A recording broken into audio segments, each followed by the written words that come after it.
your environmental studies textbook. And yesterday we have started our plants and animals, no children. In that we have covered up to page number 50. One more is there, that is bladder works. Okay. Previously we have discussed about the insectivorous plants and different types of plants. Those who eat the insects. Okay. As soon as they fall on the leaf, no, they will catch that one and some juice will be liberated, and in that this insect will dissolve and it will eat. The plant will eat. Now about bladder worts. Bladder worts. See. Bladder worts are found near the surface of ponds. Near the surface of ponds, these trees will be there. Okay. Only the spikes are above the surface. When a tiny animal touches the spikes, the door flies open and water rushes in, carrying the animal with it. The animal dies and decays. So what will happen? These bladder worts will be near the ponds, children.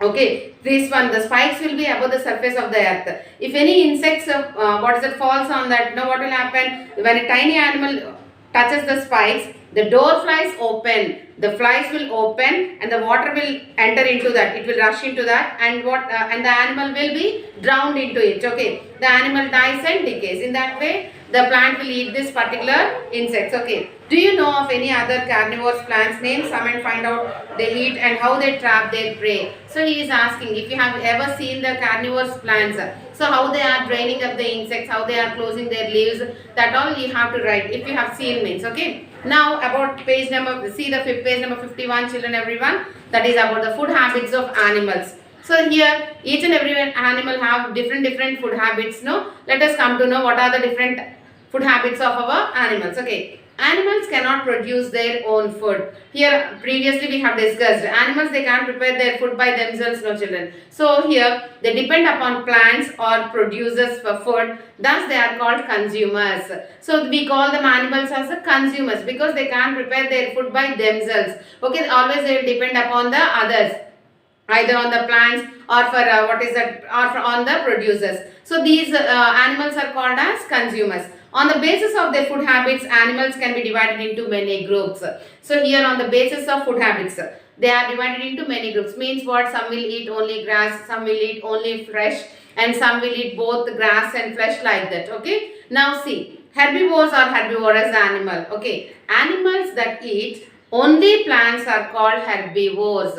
So animals that eat only plants, they depend upon only the plants, they won't eat the flesh and all. Okay, so they are called as what? Herbivores. Okay, they are also called primary consumers.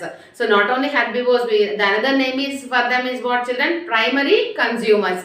Buffaloes, cows, goats, deer, rabbits, giraffes and horses are some herbivorous animals. So these are some of the examples of herbivorous animals. Herbivorous animals means what, children? Only the grass eating animals, and we will call them as primary consumers also. So primary consumers, and examples are buffaloes, cows, goats, deer, rabbits, giraffes and horses are some herbivorous animals. Here he has given only few. Okay. Next about the carnivores. Carnivores means what? Animals that kill the animals and eat their flesh are called carnivores. They are also called secondary consumers. So carnivores means what, children? These animals will kill the another animals and they will eat the flesh and all. Okay. So they are called as the carnivores, and not only that, the second name is secondary consumers. They are called as secondary consumers also. Tigers, lions and wolves are some carnivorous animals. So these are the few examples for the carnivorous animals. Okay. So herbivores means plant eating animals. They are the primary consumers.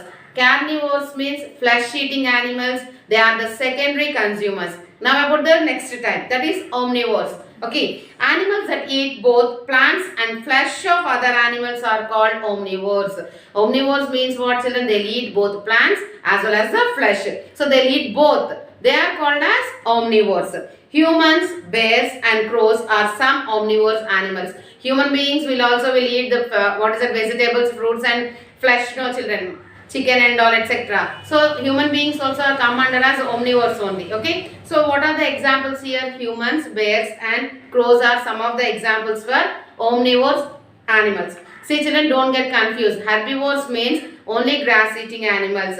Carnivores means only flesh eating animals. Omnivores means they eat both grass and flesh. Okay. So now about the scavengers. Scavengers means what here? Some animals that eat the flesh of dead animals are called scavengers.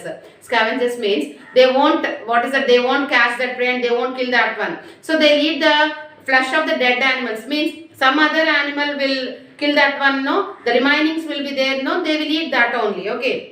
They keep the environment clean. So what he is telling children, these scavengers will keep the environment clean. Why? Because they will eat the remaining parts of the dead animals and make the place very clean. Okay.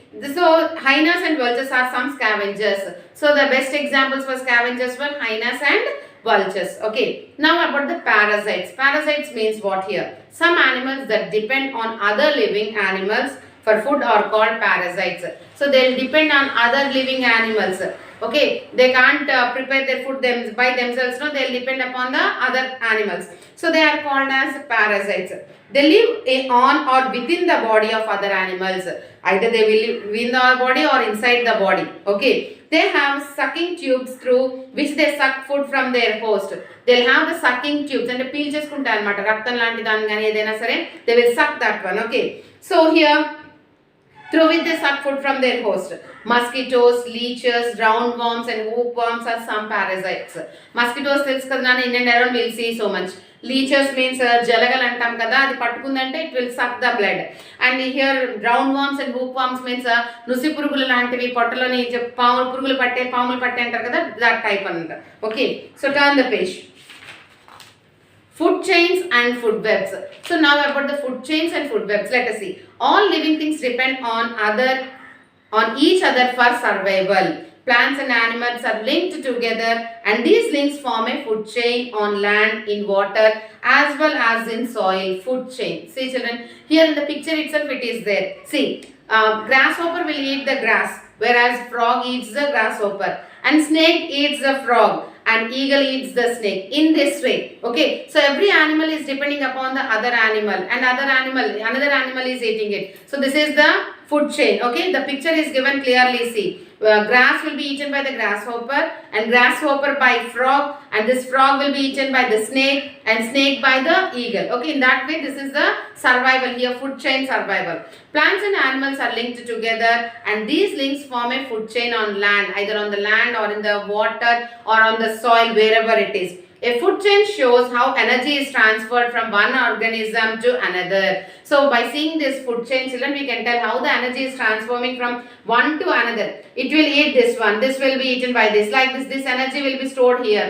Understood? In this way it will move like a cycle. Okay. So in a food chain, each organism is linked to the other because each one becomes a food for the next and transfers its energy. So as soon as this one eats that animal, what will happen children? That total energy will be transferred into its stomach. Yes or no? So this is how it is connected. The plant prepares food with nutrients. It is eaten by herbivore insects, grasshoppers, who is in turn eaten by a frog. The frog is eaten by a snake. When snake dies, scavengers heart feeds on the carcass. Carcass means మృతదేహం, అంటే ఇవన్నీ కూడా వాటి మీద depend అయి ఉంటాయి.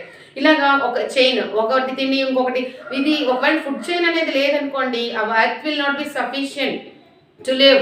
అంటే ఇంకా మొత్తం అన్ని బ్రతికే ఉంటాయి, ఒకదాని మీద ఒకటి డిపెండ్ అవ్వదు, అసలు ఇంకా ఎర్త్ మీద ప్లేస్ అనేది ఉండదు అనమాట. ఇలా ఒకటిని చంపి ఒకటిని చంపి తిండి ఈ ఫుడ్ చైన్ వల్ల ఏంటి, now the place is there on our earth. Okay, so tomorrow will continue the remaining task children, and today you have to write the question answers from page number 53, that is distinguish between scavengers and parasites, distinguish between food chain and food web. From page number 53, these two questions you have to read and write in your homework book without fail. These answers are there parallelly in your workbook. Have a good day children. Thank you.